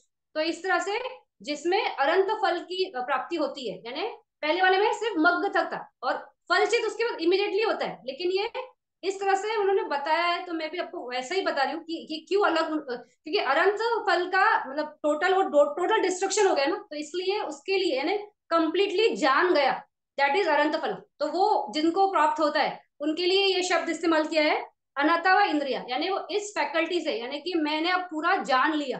तो इस तरह से ये 22 इंद्रिया है। तो स्टोरी शुरू होती है हमारी जुड़ावों से ही होती है। तो सारे पसादास जो है वो जुड़ाव है। फिर ये बॉडी जो है, मेल बॉडी फीमेल बॉडी, ये भी जुड़ाव है। फिर ये कंटिन्यूस चलता है ना। तो कंटिन्यूस कैसे चलता है? क्योंकि इसमें जीविता है। तो जीविता इंद्रिया रूप का भी है, जीविता इंद्रिया मन का भी है। फिर उसके बाद अगर मन है तो मन, सारे मन यानी जितने भी चित्त है, जो विषय है जो हमें इस भूमि से उस भूमि जाते, तो लोकोत्तर का चित्त है, रूप का है, अरूप का है, फिर जितने भी है अकुशल है सारे। तो इस तरह से मनो का क्षेत्र। तो जैसे ही कोई भी इंद्रियों के क्षेत्र यानी नाम रूप से कुछ भी होता है, जुड़ाव होता है, यानी इन नाम रूप से फर्स्ट यानी कांटेक्ट, कांटेक्ट जब होता है तो वेदना प्रकट होती ही होती है। तो वेदना भी 5 तरीके से है। फिर वेदना प्रकट हुई, यानी वेदना प्रकट हुई यानी हमने वहां पे एक्शन किया, तो वो एक्शन ही हमें क्या होता है, यहाँ पे हमको अटकाता है। तो वेदना पचय ताना, तो इसने ही हमको यहाँ पे अटका दिया। तो अभी यहाँ से निकलना है, तो रास्ता कहाँ पे? तो रास्ता वो आगे जो 5 है कि श्रद्धा बल होना चाहिए, श्रद्धा इंद्रिया होनी चाहिए, सती इंद्रिया होनी चाहिए, वीर्य इंद्रिया होना चाहिए, समाधि इंद्रिया होनी चाहिए, पन्या इंद्रिया होनी चाहिए। तो इस तरह से ये 5 जो है इंद्रिया, ये हमें इस रास्ते से निकलने के लिए हेल्प करते। फिर पन्या आ गई, अब यानी प्रज्ञा है। तो अभी इस प्रज्ञा के जोड़ को पकड़ के जब आगे बढ़ोगे तो सबसे पहले श्रोतापन का होगा, तो अज्ञा क्या बढ़े हो, अनागत म्यासी इंद्रिया, तो आप श्रोतापन हो जाओगे। फिर उसके बाद अनावी इंद्रिया, यानी इस लिमिट के अंदर तो अनंत फल की प्राप्ति नहीं हुई लेकिन मग्न तक पहुंच चुके हो, तो वो। उसके बाद अनावता, यानी मैंने पूरा जान लिया। इस तरह से क्या हुआ, साइकिल ही तोड़ दी। तो पूरी जो इंद्रिया है, ये 22 इंद्रिया, सुनने में ऐसे सिर्फ बोलने के लिए भगवान ने बुद्ध ने ये बताया नहीं है कि ऐसे ऐसे इंद्रिया है, 22 इंद्रिया, लेकिन ये 22 इंद्रिया किस तरह से हमारे हमारा ही है सब कुछ ना। हम ही ऐसे जुड़े, हम ही ऐसे अटके, हमको ही मालूम नहीं है कि रास्ता किधर है, हमको ही नहीं मालूम कि कहाँ कड़ी अटकती है। तो इस तरह से अगर हम ये समझते हैं तो ये बहुत ब्यूटीफुल एक्सप्लेनेशन है एक्चुअली में इंद्रियों का, कि कितने बारीकी से मतलब स्टेप बाय स्टेप बताया गया है, स्टार्टिंग से लेके लास्ट तक, मग्न फल की प्राप्ति तक पूरा कैसे निकलना है। तो इसमें अगर आप देखोगे तो चक्षु इंद्रिया, श्रोत इंद्रिया, घाना इंद्रिया, जीवा इंद्रिया, काया इंद्रिया, पुरीसा भावा, इति भावा, ये जो है ये 7 स्टार्टिंग के रूप धर्म है। फिर 8वां जो है वो जीविका इंद्रिया, वो नाम रूप दोनों है। फिर 9वां जो है वो मना इंद्रिया, यानी सारा नाम धर्म है, तो नाम और रूप का पूरा क्षेत्र कंप्लीट। फिर उसके बाद ये इंद्रिया, सुख इंद्रिया, दुख दोमनस, दुख इंद्रिया, सोमनस, दोमनस और उपेक्षा, ये 5 वेदनाएं हैं। फिर उसके बाद श्रद्धा इंद्रिया, वीर्य इंद्रिया, सती इंद्रिया, समाधि इंद्रिया, पन्या इंद्रिया, ये सारी क्या है, कुशल चैतसिक है, जो कुशल धम्मा की तरफ हमें लेके जाती है। इसमें भी अभी अगर आप देखोगे कि पन्या इंद्रिया, फिर उसके आगे वाले जो थे ये अनागत मैसी इंद्रिया, अनि इंद्रिया और अनावता इंद्रिया, ये चारों तो फिर एक जगह पे आना चाहिए ना। तो हम उसको पन्या को पहले बोल रहे हैं, फिर बाद में इसके बारे में बात करें। तो जो हम प्रज्ञा के बारे में बात कर रहे हैं ना, ये नॉर्मल विजडम, मतलब विजडम राइट कुशल धर्मों के लिए ही, लेकिन जो हमको इस भव में परफेक्ट होने के लिए है, उसके लिए वो पन्या इंद्रिया वहां पे कंप्लीट है। फिर ये आगे जो है, ये प्रज्ञा जो है, ये मग्न और फल की प्राप्ति, यानी कि रिजल्ट, कि हमें मिलेगा क्या इससे, इस प्रज्ञा से हमें मिलने क्या वाला है, तो वो हमारा रिजल्ट है, इसलिए वो 3 आगे अलग से आए। तो इस तरह से ये पूरे 22 धर्म है। लेकिन अगर इसको आप धर्म के हिसाब से ये कंसाइज करोगे तो ये 16 होते। तो ये 16 कैसे होते, चक्षु, श्रोता, घाना, जीवा, काया, इति भावा, पुरीसा भावा, और ये जीविता इंद्रिया, और ये जीविता इंद्रिया में 2 आएगा, हाँ। तो वो नामा और रूपा, वो 2 मना इंद्रिया। फिर सुखा, दुखा, दोमनस, उपेक्षा, सोमनस, ये जो 5 है ना, इनको वेदना में लेंगे क्योंकि सारे वेदना है ना, तो इनका एक क्लास कर देंगे वेदना का। फिर उसके बाद श्रद्धा, वीर्या, सती, समाधि, पन्या, और ये जो आगे के हैं, तो ये सबको इस तरह से देखेंगे तो 16 धर्म बन जाते हैं। फिर इसमें भी जो चक्षु, श्रोत, घाना, जीवा, काया, इति भावा, पुरीसा भावा, ये जो 7 धर्म है, ये काम भूमि में ही है।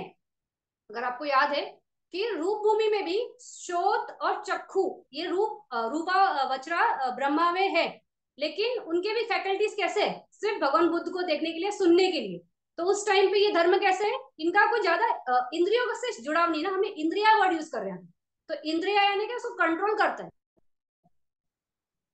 तो ये कंट्रोल ऐसे कंट्रोल नहीं है उस धर्म में, उस भूमि में, रूप भूमि में। तो इसलिए ये वाले जो है सिर्फ काम भूमि से ही संबंधित रखने वाले धर्म है, ये जो 7 है। फिर इसके बाद ये मना इंद्रिया, वो तो सारे चारों भूमि के लिए। फिर जो वेदना है वो भी चारों भूमि के लिए है, लेकिन उसमें हाँ, सुख इंद्रिया, दुख इंद्रिया, दोमनस, सोमनस, उपेक्षा, ये 5 जो है, ये हमारी अपाय भूमि और ये हमारी काम भूमि, ये इसके लिए पूरा 5 की 5 आएगी। फिर अगर ये रूप ब्रह्मा है तो वहां पे सिर्फ सोमनस और उपेक्षा आएगी, और अगर अरूप ब्रह्म है तो सिर्फ उपेक्षा आएगी। तो इस तरह से अपने हिसाब से जैसा उनका है वेदना का अलग अलग अलग अलग। फिर ये जो कुशल धम्मा है, श्रद्धा, वीर्या, सती, समाधि, पन्या, ये सारे कुशल धम्मा के साथ ही है। फिर पन्या इंद्री, वो तो विजडम वही है। फिर उसके बाद अनागतम ऐसी, अने इंद्रिया, अनावता इंद्रिया, ये सिर्फ ये जो लास्ट के 3 है, ये सिर्फ लोकोत्तर भूमि से क्षेत्रित इंद्रिया है, ये सिर्फ उधर ही है, बाकी नॉर्मल कहीं पे भी नहीं है। तो इस तरह से ये है। फिर अभी हम इसका फटाफट थोड़ा सा वो देख लेते हैं, इसका काउंटिंग। चक्षु इंद्रिया तो मालूम है, चक्षु पसादा तो ओनली 1, वो सब 1 1 1 ही है। सिर्फ इसमें वेदना में आते हैं, सुख इंद्रिया एक है, दुख इंद्रिया भी एक है, सोमनस 62 वेदना है, दो मनस की 2 है, और उपेक्षा की 55, वो हमने पहले कर ली है। फिर जो श्रद्धा है यानी कॉन्फिडेंस, वो कैसा है, सारे इसमें कुशल में ना तो 59 चित्ताज में। फिर जो वीर्य इंद्रिय है वो वीर्य चेतसिक है, जो 73 चित्ताज के साथ जाता है, तो अवीर्य से 16 निकाल देते हैं हम। फिर सती इंद्रिया भी 59 पूरा उसका। फिर समाधि इंद्रिया, तो समाधि इंद्रिया हमने ये बात की थी कि एकाग्रता जो है वो सब चित्त साधारण है, लेकिन हम यहाँ पे कुशल धम्मा की बात कर रहे हैं, तो ये अवीर्य से उससे साथ नहीं जाता है, और विचिकिचा, तो ये 17 चित्त निकाल देंगे, तो इस तरह से ये 72 हो जाता है। फिर पन्या इंद्रिया यानी विजडम, ये सिर्फ त्रिहेतुक चित्त में होता है, तो 12 इधर कहाँ पे अपना कामावचर शोभन चित्त है ना, उसमें 12 यानी कुशल विपाक क्रिया, इस तरह से। फिर ये आगे के रूपावचरा अरूपा के महगढ़ 27 और 8, इस तरह से 47 चित्तों के साथ ये हमारा पन्या इंद्रिय होता है। फिर श्रोतापति वाला तो सिर्फ श्रोतापति के साथ है, बाकी वो मग्गफल उसमें कैलकुलेशन की जरूरत नहीं है। तो इस तरह से ये हमारा पूरा क्या था, हमारा 22 इंद्रिया है, तो 22 इंद्रिया लेकिन 16 धम्मा है इसमें। और ये इस तरह से है कि प्रॉब्लम शुरू कैसे होती है, प्रॉब्लम की कड़ी कहाँ अटकती है, फिर प्रॉब्लम को कैसे खोलना है, और खोलते खोलते हम कहाँ तक पहुंचते। तो इस तरह से ये 22 इंद्रियों का पूरा मिश्र का संज्ञा है ना, तो इसमें हमने पूरा कंप्लीट देखा। तो जो इंद्रियों के क्षेत्र चक्षु शोध गाना ये सब कैसे ये क्या बोलते हैं, लोअर ये है ना, इंद्रियों के क्षेत्र से शुरुआत करते करते हम हायर फाइन रिफाइन मग्गफल तक चले गए, वो भी अरंत तक। तो इस तरह से पूरा कंप्लीट क्षेत्र हमने देखा। तो इस तरह से इंद्रिया है। अभी इसके आगे है 274 पे देखना, बला नवा बलानी सद्दा बला बलम वीर्या बलम सती बलम समाधि बलम पन्या बलम हीरी बलम उत्तपम बलम अहिरी बलम अनुत्तपम बलम। तो बोल रहे हैं कि 9 बल है। तो बल कैसे, अभी बल किसको बोलते हैं, यानी उस चीज को बोलते हैं जो पावरफुल है, तो वो बोलते हैं ना ये बलवान है, ये वो स्ट्रांग है। तो इस तरह से तो जो धर्म अपने इसमें जब वो होते हैं प्रकट होते हैं, तो वो बहुत स्ट्रांग होते हैं, बहुत बलवती होते हैं, उसको बोला गया है बाला, मतलब ये पावर। तो इस तरह से ये 9 धर्म है जो बहुत स्ट्रांग है। तो ये कैसे होते हैं कि जब वो प्रकट होते हैं तब वो खुद तो स्ट्रांग है, लेकिन वो अपने साथ उत्पन्न जो धर्म है उनको भी ये करते हैं, स्ट्रेंथ देते हैं। तो इस तरह से ये बला है, जैसे बोलते हैं ना कि ये हमारे साथ है तो हमको किसी का डर नहीं है। तो क्या होता है, एक व्यक्ति की वजह से बाकी लोग भी कॉन्फिडेंट फील करते हैं, तो वो खुद तो स्ट्रांग है लेकिन दूसरे भी उससे उसकी वजह से स्ट्रांग फील करना, दैट इज बला का मेन क्वालिटी। तो 9 बला है। तो अभी हमने जो देखा इसके पहले वो वैसे ही वाले शब्द है, लेकिन थोड़ा सा भी यहाँ पे हम थोड़ा ज्यादा और बात करेंगे। तो सबसे फर्स्ट बला है श्रद्धा बला। तो श्रद्धा बल अगर आप में है तो क्या होगा, आप कुशल धम्मा कर सकते हो।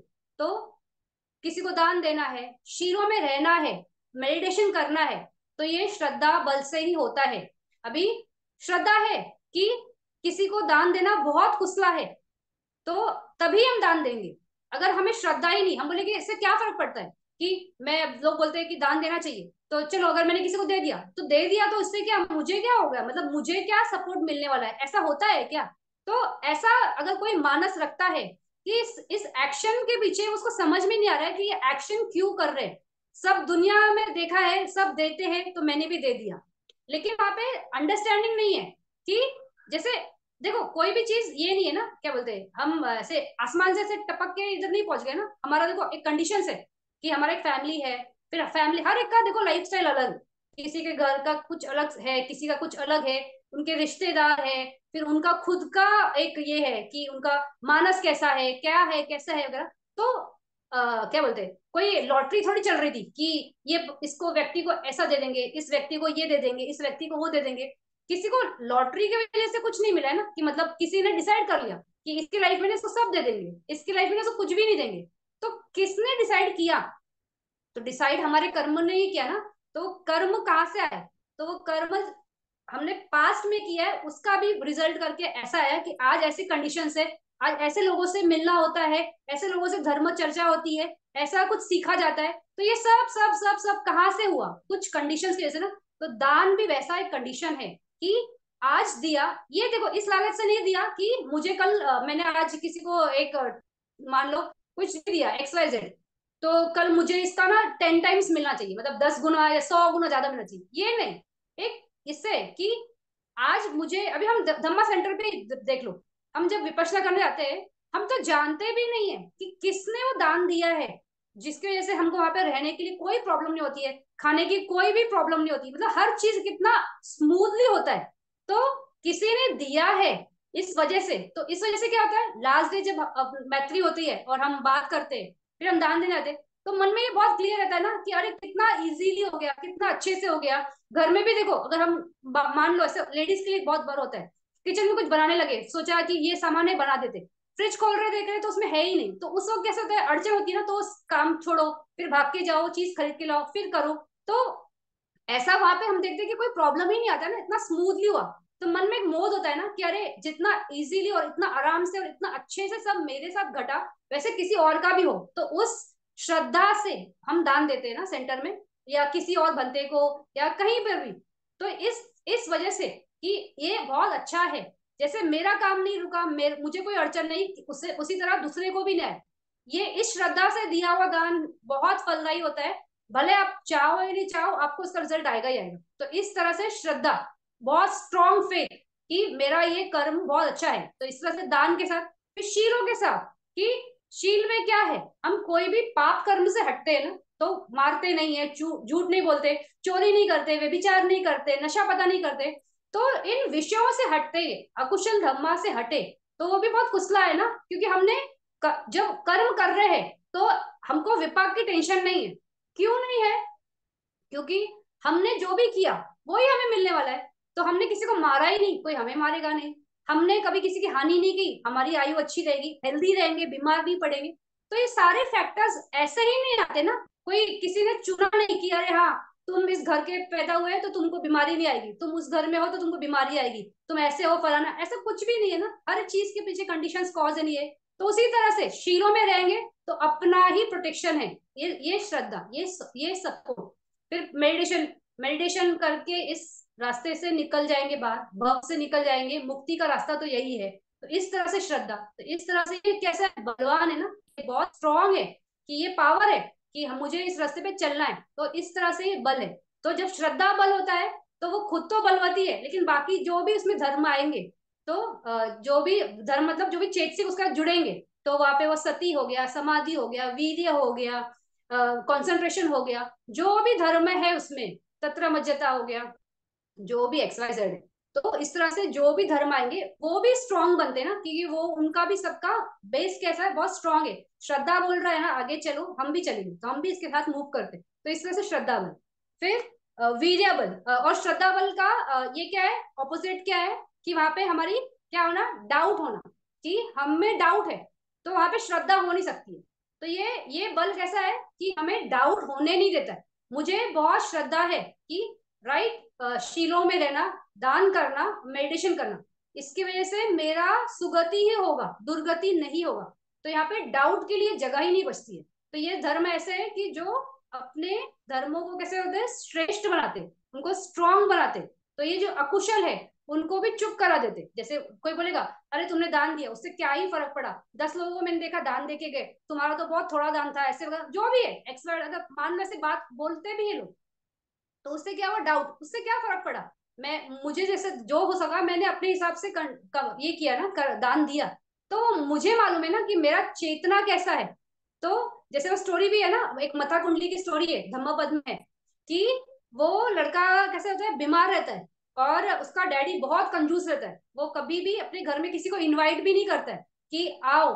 क्यों, क्योंकि उसको लगता है कि लोग आएंगे मेरे घर में, इतना देखेंगे कि इतना पैसा वैसा है, तो उसको टेंशन आता है कि आवभगत करनी पड़ेगी, पैसे वेस्ट होंगे, ये हो गए वो हो गए। तो इसलिए वो किसी को इनवाइट भी नहीं करता। फिर ऐसा होता है कि उसका बेटा बहुत बीमार हो जाता है, बीमार होने की वजह से वो उसकी दवा दारू के में भी पैसे नहीं लगाता है, वो खुद से उसकी कुछ तो करते रहता है। फिर ऐसे करते करते ऐसा होता है कि वो लड़का की कंडीशन बहुत खराब हो जाती है।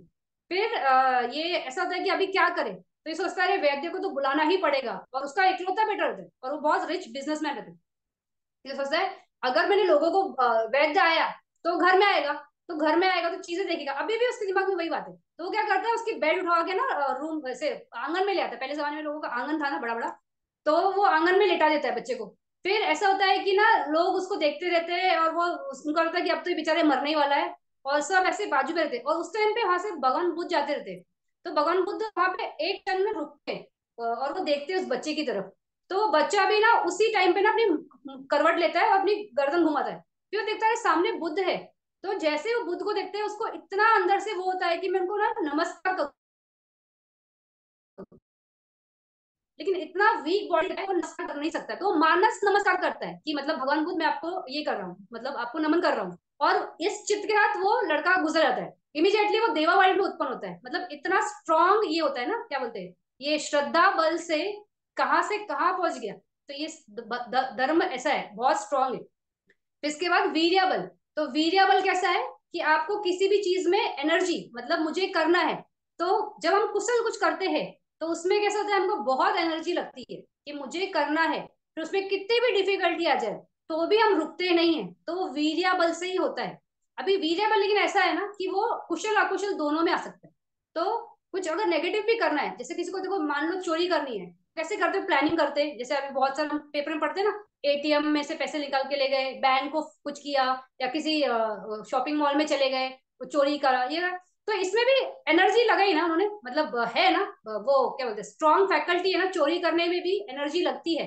तो इस तरह से वीर्य जो है ये बहुत स्ट्रॉन्ग फैकल्टी है आपको कोई कार्य करने में। और जिसमें वीर्य स्ट्रॉन्ग है तो ही वो सक्सेसफुल हो सकता है।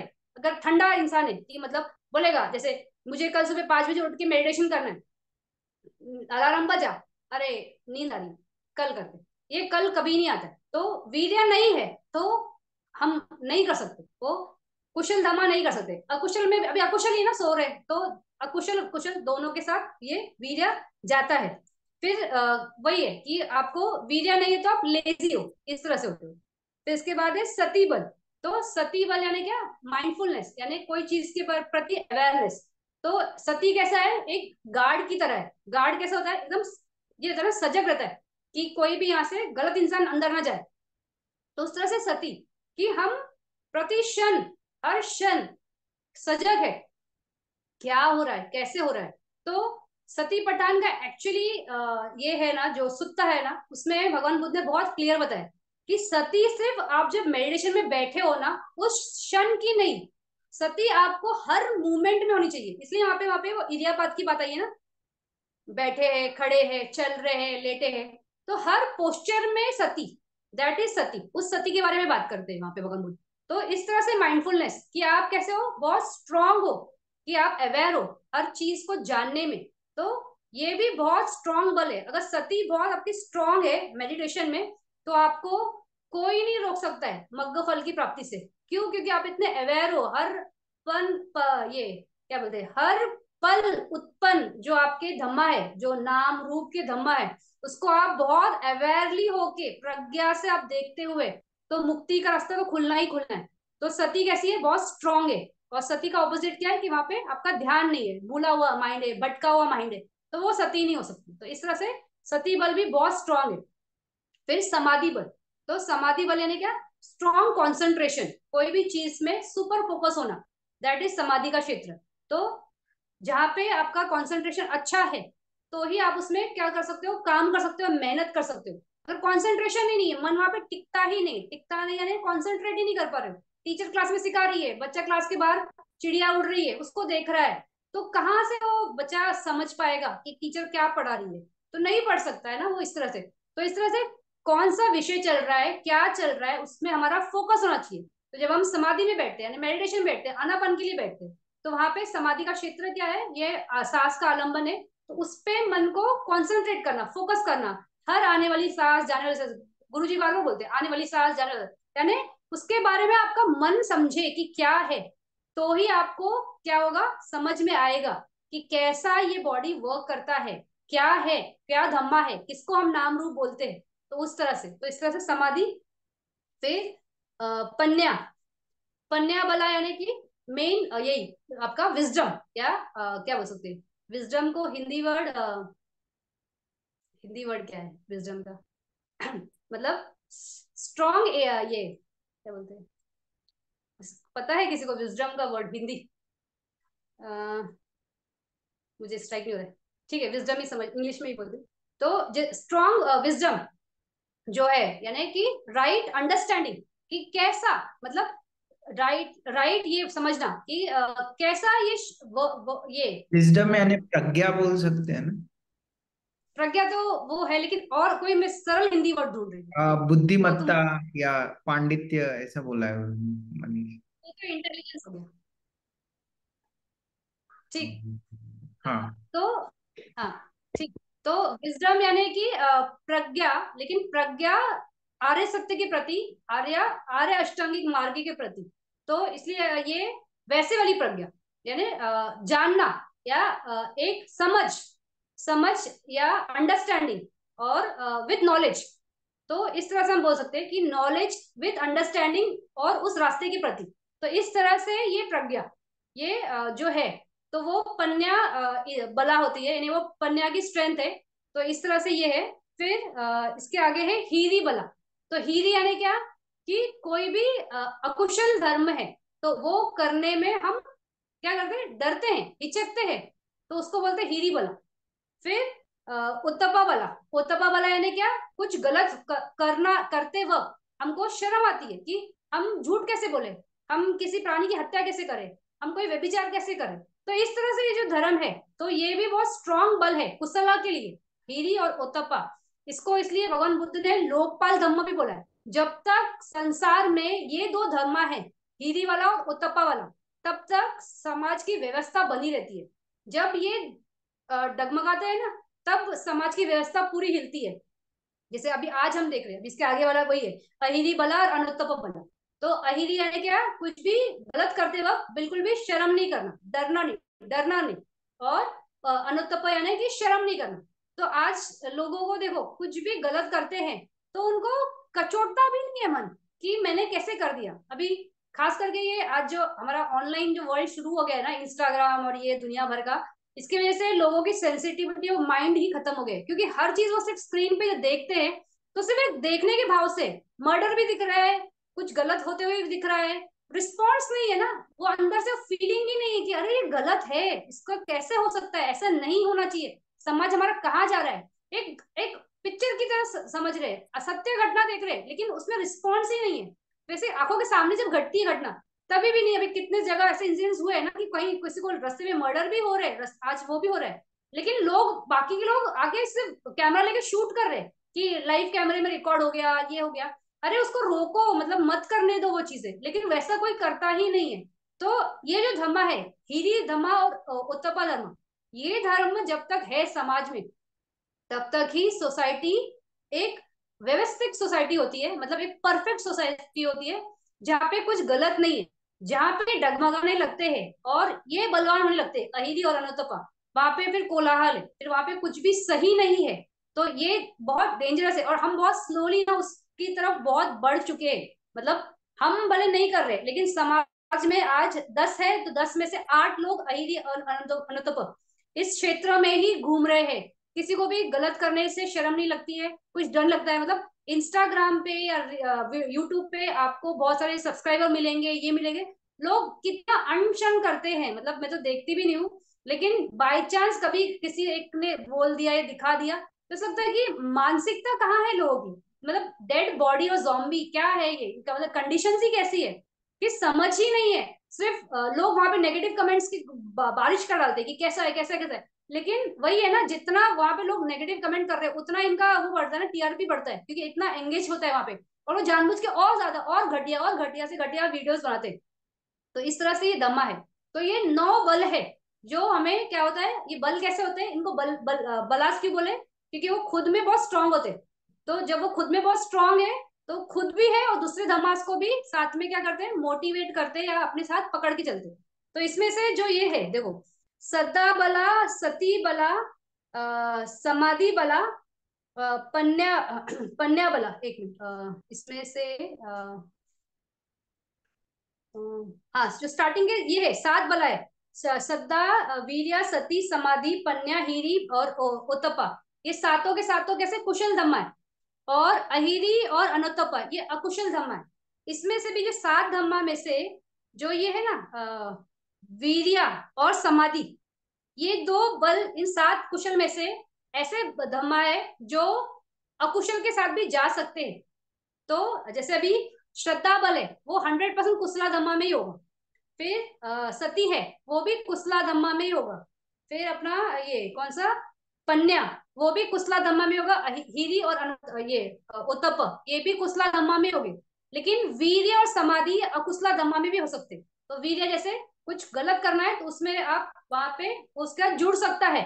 उसी तरह समाधि, कुछ जैसे किसी को शूट करना है तो समाधि है ना, कॉन्सेंट्रेशन है ना, वहां पे कॉन्सेंट्रेट करके आदमी को शूट करेंगे ना। तो इस तरह से वो वाला भी कैसा है, अकुशल धम्मा के साथ जा सकता है। फिर लेकिन ये जो अहिरी और अनुतप है ये सिर्फ अकुशल धम्मा के साथ जाते हैं 100%। लेकिन अभी इसमें भी अगर ये कुशल धम्मा और अकुशल धम्मा सुने सोचे तो अगर वहां पे कुशल धम्मा बहुत स्ट्रांग है, जैसे अगर वहां पे हीरी बला है, यानी एक बहुत राइट अंडरस्टैंडिंग है कि मुझे कुछ भी गलत नहीं करना है और डर है कि ये करना गलत है, सही नहीं है, मैं नहीं करूंगा, तो वहां पे अहिरी को कोई चांस नहीं है आने का। तो इस तरह से कुशल धम्मा अगर है स्ट्रांग तो अकुशल धर्मा को वो साइलेंट कर देगा, यानी उसको आने ही नहीं देगा। तो इस तरह से अगर कुशल और अकुशल का आमना सामना होता है ना तो कुशल धर्मा ज्यादा बलवान है। तो ये 9 बला में से सिर्फ 2 अकुशल है, बाकी 7 के साथ कुशल धम्मा है। उसमें भी कुशल धम्मा और अकुशल धम्मा अगर साथ में आते, और उसी तरह से ये अहिरी अनुतपा जो है, ये 2 जो चेतसिक है, ये सिर्फ देखो अकुशल चेतसिक है, मतलब अकुशल चित्ता के साथ एसोसिएट होते, यानी ये कुशल चित्ता के साथ एसोसिएट नहीं होते कभी भी। तो ये उनका बल क्षीण नहीं कर सकते। जैसे अंधेरा है, वहां पे हमने दिया जला दिया तो अंधेरा पावरफुल था, लेकिन जैसे दिया जला तो दिए की रोशनी ने उस अंधेरे को भगाया। तो कुशल और अकुशल धम्मा का अगर आमना सामना है तो कुशल धम्मा ही सुपर स्ट्रॉन्ग है। तो इस तरह से ये 9 बल। फिर इसके आगे है अधिपति, उसी पेज पे चत्तारो अधिपति, छंदा अधिपति, वीर्य अधिपति, चित्ता अधिपति, विमांसा अधिपति। अभी हाँ इसमें ये अगर चित्तास के हिसाब से हम ये जो करते हैं कैलकुलेशंस, तो श्रद्धा 59 चित्तास के जाएगा, वीर्या 73 चित्तास के जाता है, उसमें 16 अवीर्य उसको निकाल देते, तो पंच विज्ञान संपत्ति छन्न 2 3 संति रहना, वो 16 निकालते हैं 89 में से तो 73। फिर सती बल भी सेम 59 के साथ, समाधि बल 72 चित्तास के साथ, इसमें 16 अवेरियसु और एक विचिकिचा उसको निकालते हैं तो 72 चित्तास के साथ। फिर पन्या जो है विजडम वो 47 त्रिहेतुक चित्तास के साथ। तो त्रिहेतुक चित्तास कितने हैं 12 शोभन में, फिर 27 और 8 इस तरह से 47। फिर हीरी वाला जो है वो पूरा 59 चित्तास के साथ जो सारे कुशल के। उत्तप वैसे ही अहिरी अनुत्तप ये सब चित्त साधारण है अकुशल के, तो ये 12 सारे के साथ जाएंगे। तो इस तरह से ये सारे। तो अभी चत्तारो अधिपति, छंदाधिपति, वीर्याधिपति, चित्ताधिपति, विमांसाधिपति। तो अभी अधिपति, अधिपति मतलब क्या है स्ट्रॉन्ग, मतलब उसका डोमिनेट है, डोमिनेट मतलब उसका ये है कंट्रोल है। तो अभी हमने इसके पहले इंद्रिया भी देखा ना, तो इंद्रिया भी हमने ऐसे ही बोला कि जो चीज को कंट्रोल करता है दैट इज इंद्रिया। अभी अधिपति, अधिपति को भी हम ऐसे बोल रहे हैं जो कंट्रोल करता है, यानी मतलब कंट्रोल यानी कैसे डोमिनेट फैक्टर के जैसे, यानी स्ट्रॉन्ग फैक्टर है जिसका कंट्रोल है। तो अधिपति कैसा है अगर एग्जाम्पल से समझना है तो अधिपति एक राजा की तरह है। तो राजा कैसा होता है पूरे राज्य पे राज करता है। फिर उसमें वो अलग अलग मिनिस्टर होते हैं ना, कि कोई डिफेंस का मिनिस्टर रहेगा, कोई फाइनेंस का मिनिस्टर रहेगा, कोई फिर ये फूड ग्रेन्स का मिनिस्टर रहेगा, कोई हेल्थ का मिनिस्टर रहेगा, तो ऐसे अलग अलग मिनिस्टर। तो ये जो मिनिस्टर्स है, ये हेल्थ वाला सिर्फ हेल्थ को देख सकता है, डिफेंस वाला सिर्फ डिफेंस को देख सकता है। तो ये अपने अपने क्षेत्र के राजा है, लेकिन पूरा राजा 100% कोई और है ऊपर बैठा है, तो वो अधिपति है। और ये जो है ना ये इंद्रिया जैसे ये अपने लेवल में ही है, जैसे चक्षु इंद्रिया, तो सिर्फ चक्षु का क्षेत्र में ही इंद्रिय है, मतलब वो ये राजा है। वो श्रोता के टाइम इंद्रिया नहीं बन सकता है ना, तो वो अपना फैकल्टीज में जो रहते हैं उसको इंद्रिया बोलते हैं। और अधिपति जो है वो सब में मतलब कंट्रोल, टोटल कंट्रोल में जो ऊपर है उसको अधिपति बोलेंगे। तो इस तरह से 4 अधिपति है। तो छंदा, छंदा यानी कि क्या है, ये चेतसिक है ना, हमने देखा था ना। तो छंद यानी कि किसी भी चीज में स्ट्रॉन्ग डिजायर, तो डिजायर जो है उस चीज की। तो अभी कैसे है, अभी ये बोल रहे अधिपति, तो अलग से इसके बारे में क्यों बोला, हमने तो ये बात कर ली है छंदा, जैसे छंदा अधिपति है वीर्य, चित्ता और विमांसा। तो ये 4 अधिपति करके आए हैं, तो उसमें फर्स्ट है ये कौन सा अपना छंदा अधिपति। तो छंदाधिपति मतलब अधिपति यानी कहाँ ये अधिपति, ये तो ये है चेतसिक है। और ये है ना पाकीनाका है, तो ये जाते हैं, मतलब उनका सिर्फ ये मोहा के साथ नहीं जाता है और अहेतुक के साथ नहीं जाता है, बाकी सबके साथ जाता है। तो कैसा है ये अधिपति? तो जब एक्शन का टाइम आता है ना, यानी एक्शन का टाइम कहाँ आता है? जवन में, जहाँ पे हम कुछ स्ट्रॉन्ग कर्म करते, भले वो कुशल से हो या अकुशल से हो, तो वहां पे ये अधिपति है, यानी उस टाइम पे वो स्ट्रांग होते हैं अपने परफॉर्मेंस में, इसलिए अधिपति। अभी छंद अधिपति यानी कोई चीज करने में एक स्ट्रांग डिजायर है, जैसे मुझे बहुत स्ट्रांग डिजायर है कि मैं किसी को ये दूं, तो वो देने के लिए मेरे अंदर एक स्ट्रांग डिजायर है, उस वजह से मैं क्या हुआ कि वहां पे उठ के वो कर्म करूंगी, तो वो कुशल कर्म है जो या अकुशल कर्म है, दोनों के लिए। तो उसमें एक डिजायर के बेस पे वो एक्शन आया, तो उस वजह से ये क्या हुआ, छंदा अधिपति, यानी एक स्ट्रॉन्ग डिजायर कर्म की, कुछ करने की। तो वहां पे क्या है, कुशल के साथ या अकुशल के साथ। और मैंने कहा ये जवन के टाइम, यानी एक्चुअल एक्शन के टाइम जो होता है ना, उस टाइम पे जो स्ट्रॉन्ग फैक्टर करके आता है, तो वो अधिपति कहलाता है। अभी अगर आपको याद है तो जवन कितने हैं हमारे? 55। मैं वो लिखती हूँ क्योंकि मुझे मालूम है, ये याद नहीं है किसी को। तो 55 जवन है।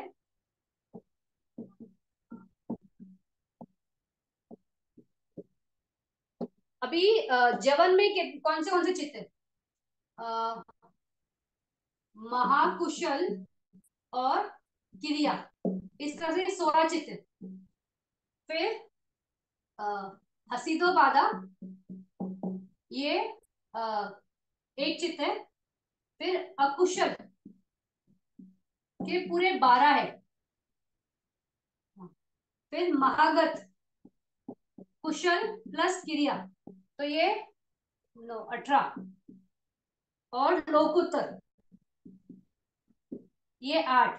तो इस तरह से ये 55।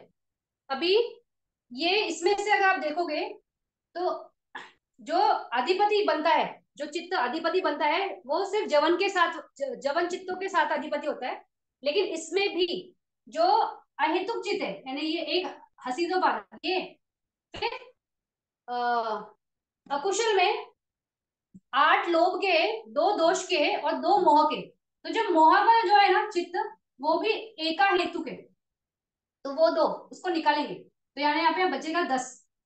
तो ये यहाँ से कितने, 2 चित्त निकल गए, और ये तो 3 चित्त निकल गए। तो 55 में से 3 निकल गए, 52।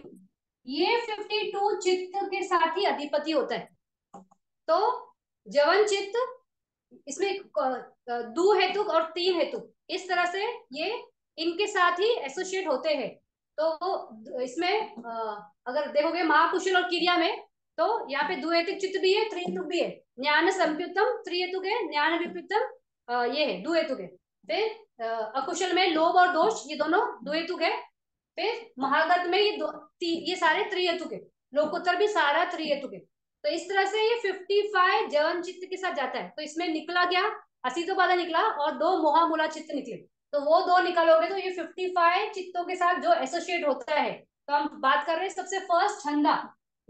तो एक स्ट्रॉन्ग डिजायर के साथ अगर आपका कोई कर्म बनता है जवन के टाइम पे, तो वहां पे छंदा अधिपति है। तो इसका मतलब ये नहीं है कि अभी हम बात करें ना अधिपति में, तो 4 जो अधिपति है ना, छंदा अधिपति, वीर्य अधिपति, चित्त अधिपति और विमांसा अधिपति, तो ये चारों अधिपति में ऐसा है कि चारों होंगे, हो सकते हैं, लेकिन चारों के टाइम में कोई एक ही अधिपति होगा। यानी अभी मान लो कि छंदा अधिपति है, छंदा इज अ सुप्रीम, यानी वो डोमिनेट कर रहा है, तो पीछे से वीर्या भी होगा, उसमें चित्ता भी होगा, लेकिन वो डोमिनेट नहीं होंगे, वो वहां पे ऐसे ही होंगे। और विमांसा, अगर वो त्रिहेतुक चित्त के साथ ये छंदा जा रहा है, तो वहां पे विमांसा भी होगा। तो इस तरह से चारों में से एक ही कोई अधिपति होगा, एक साथ चारों नहीं होते। तो एट अ टाइम एक ही अधिपति, बाकी के सारे उसके सबऑर्डिनेट बोल सकते हो। इस तरह से हो गए। अगर आप मुझे नहीं मालूम कि, लेकिन ये गुरु जी ने अधिपति के बारे में बोला है, लेकिन किस कोर्स में बोला है मैं वो नहीं बोलूंगी। फिर इसके आगे ये कौन सा, वीर्य अधिपति। तो वीर्य के वजह से जो हम कोई एक्शन कर रहे हैं, तो उसमें कैसे हमारा कि स्ट्रॉन्ग ये एक्शन करते वक्त एनर्जी है, तो वीर्य अधिपति इस तरह से आता है। फिर उसके बाद ये चित्ताधिपति। चित्ताधिपति यानी क्या? चित्त बहुत स्ट्रांग है, डोमिनेट है। अभी ये हो सकता है कि यहाँ पे जवन में तो चित्ताजी है ना, तो कैसे बोल रहे हैं कि चित्ताधिपति? तो चित्ताधिपति यानी कि उस टाइम पे कोई बहुत स्ट्रांग चित्त के साथ जो एक्शन किया हुआ है, जैसे मान लो दान देना है तो कुशल चित्त है, तो उस कुशल चित्त के साथ फिर वहां पे छंदा भी आएगा, वहां पे वीर्य भी आएगा और वहां पे विमर्शा भी आएगा, तो ये सारे भी आ गए। लेकिन यहाँ पे चित्त एक बलवान था कि मुझे ये दान देना है, मुझे ये काम करना है, मुझे मेडिटेशन करना है, तो इस तरह से वो चित्ताधिपति। फिर विमांसा। विमांसाधिपति यानी प्रज्ञाधिपति, वही जो हमारी प्रज्ञा है, जो विजडम है, उसी को विमांसाधिपति बोला है। तो कोई भी विषय है तो उसको डीप में समझना, समझना और उसको अप्लाई करना, वो विमांसाधिपति यानी प्रज्ञा, यानी परियति और पटिपति दोनों पूरा प्रैक्टिस के साथ। तो इस तरह से ये चार अधिपति है, चित्तादि छंदा, वीर्य, चित्ता और विमांसाधिपति। तो ये अपने अपने क्षेत्र में जो चारों कभी भी एक साथ अधिपति बन के नहीं आएंगे, एक एक ही टाइम पे आएगा। अगर चित्त अधिपति है तो बाकी के सबऑर्डिनेट है, अगर विमांसा अधिपति है तो बाकी सबऑर्डिनेट है। इस तरह से ये इनमें से कोई एक ही अधिपति होता है। फिर हर एक व्यक्ति में कोई तो एक ये अधिपति, मतलब जो चार है ना, इसमें से कोई एक ना बहुत सुप्रीम होता है, मतलब हमेशा एक स्ट्रांग चलता है। किसी का चित्ताधिपति बहुत स्ट्रांग हो सकता है, किसी का विमांसा अधिपति बहुत स्ट्रांग हो सकता है, किसी का वीर्य अधिपति बहुत स्ट्रांग हो सकता है, किसी का छंदा अधिपति बहुत स्ट्रांग हो सकता है। तो इस तरह से एक बॉस बलवती होता है, हमेशा स्ट्रांग होता है। बाकी उसके थोड़े से ऐसे मैं नहीं बोलूंगी कि नहीं है, तो होते हैं, लेकिन वो इतने स्ट्रांग नहीं होते। जैसे कुछ लोग होते हैं, जैसे भी विमांसा अधिपति का बोल सकते हैं। तो कुछ लोगों को बहुत वही है ना कि हर चीज को बड़ी बारीकी से समझना, एकदम टुकड़े टुकड़े करके एकदम डीप तक जाना, तो विमांसा अधिपति वाले हैं ये, कि उनको हर चीज को बड़ी गहराई से समझना है।